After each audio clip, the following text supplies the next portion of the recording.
Hola, primer año, bienvenidos a otra videoclase con el profesor Blanco. Bueno, en nuestro último encuentro estuvimos viendo un video de Bully Magnets, ¿sí? Que hablaba de la burguesía, ¿sí? Presentaba, explicaba de una manera para mí muy simpática, ¿sí? Con muchos recursos, cómo se fue constituyendo la burguesía y qué es la burguesía y por qué es esta nueva clase social que surge durante el fin del feudalismo es tan importante. ¿Por qué? Porque es la que va a motorizar, ¿sí? La que va a estar presente, la que va a impulsar para imponer sus intereses frente a la monarquía absoluta, frente a la aristocracia y frente a la nobleza, las revoluciones de fines del siglo XVIII y las del siglo XIX. Pero antes de volver al video de Bully Magnets y a la burguesía, vamos a repasar los conceptos que vimos hasta ahora, los más importantes. 1. Ideología.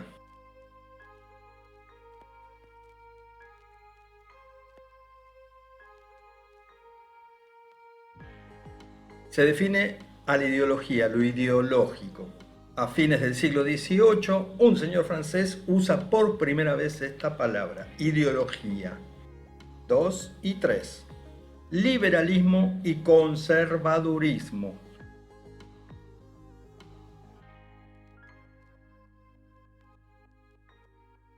Acá les voy a poner las definiciones en la pantalla.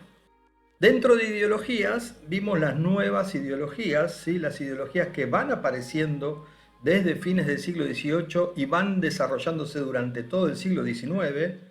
Las vimos en clase: comunismo, anarquismo, socialismo, nacionalismo, fascismo.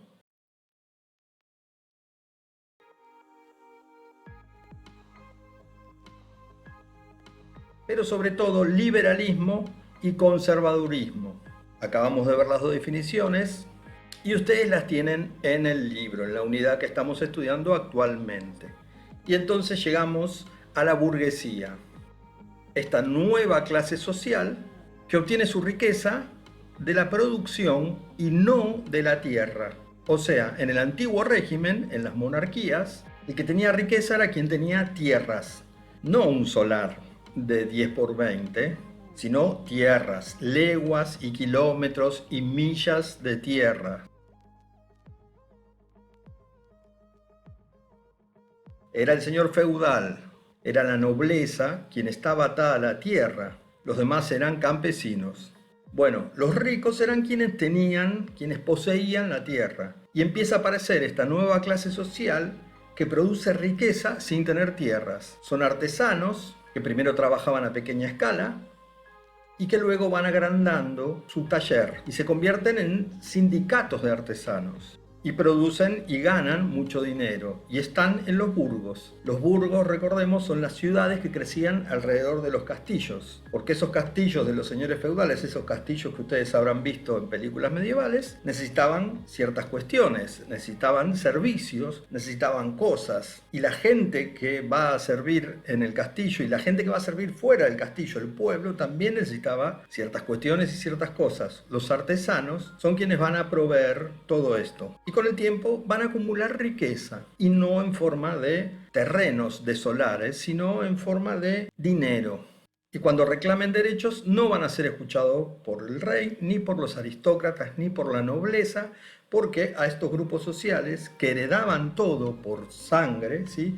Por relación sanguínea, o sea, el rey era el hijo, el primer hijo del rey, el primer hijo varón, no la mujer, era quien se convertía en rey, o sea, era por herencia sanguínea, por sangre.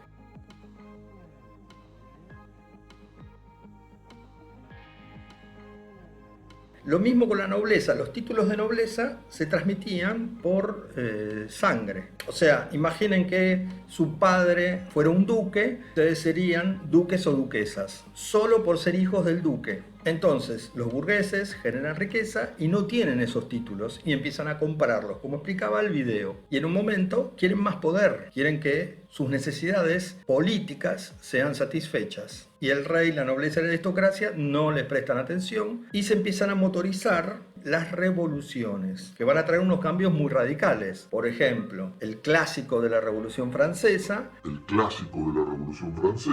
va a traer el fin de la monarquía absoluta. La Revolución Francesa va a ser combatida por las demás monarquías que están alrededor y por las aristocracias y las noblezas que están alrededor. ¿Por qué? Porque es como un virus que empieza a infectar todo. Los otros reyes alrededor dicen, miren, a este rey lo depusieron, les cortaron la cabeza a la familia, los ajusticiaron, a nosotros nos va a pasar lo mismo. Y efectivamente fue lo que pasó. Hubo revoluciones, esa revolución francesa se fue expandiendo hacia América también. Influyó en las ideas de las revoluciones independentistas de América.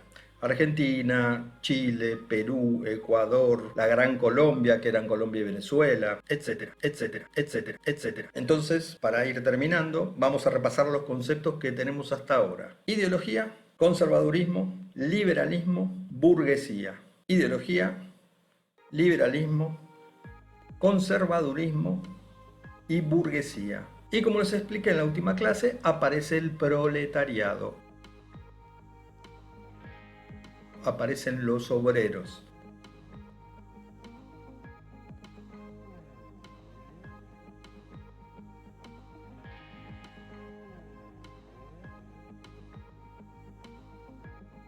¿Por qué? Porque aparece la fábrica. La fábrica no existía. ¿Vieron esos documentales, por ejemplo, que muestran fábricas de autos, fábricas de otras cosas? Bueno, esa fábrica no existía.